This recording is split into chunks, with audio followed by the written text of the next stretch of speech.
Sa Davao Oriental, arestado ang 3 individual habang mahigit 10 milyong pisong halaga ng mga smuggled cigarettes ang nasamsam sa magkakaiwalay na operasyon ng Criminal Investigation and Detection Group. Nagsagawa ng magkahiwalay na law enforcement operations ang CIDG Davao Oriental Provincial Field Unit, katuwang ang mga Territorial Police Units at Bureau of Internal Revenue o BIR Mati City noong June 13 hanggang 14 laban sa paglabag sa Republic Act 10643 o Graphic Health Warnings Law.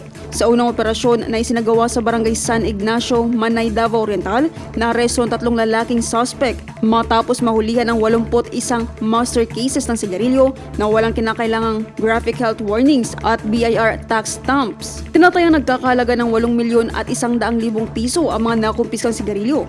Sa follow-up operation naman, alas 5 ng hapon noong June 14 sa parehong lugar, nadiskubre at nakumpiska pa ng mga operatiba ang 27 master cases at 50 reams ng sigarilyo na wala ring graphic health warnings at tax stamps. Tinatayang umaabot sa 2 milyon at 800,000 piso ang halaga ng mga karagdagang nakumpiska, kabilang ang isang van na ginamit umano sa transportasyon ng mga iligal na produkto. Ayon kay CIDG Director, Police Major General Robert Merico II, layunin ng batas na protektahan ang kalusugan ng mga mamamayan at tiyaking na ipapaabot sa publiko ang panganib ng paninigarilyo sa pamamagitan ng mga larawan at babala sa mga pakete ng tobacco products. Binibigyang diin din ng opisyal ang kahalagahan ng tamang pagbabayad ng buwis upang mapanatili ang maayos na sistema ng koleksyon ng kita ng pamahalaan at mapalakas ang ekonomiya ng bansa.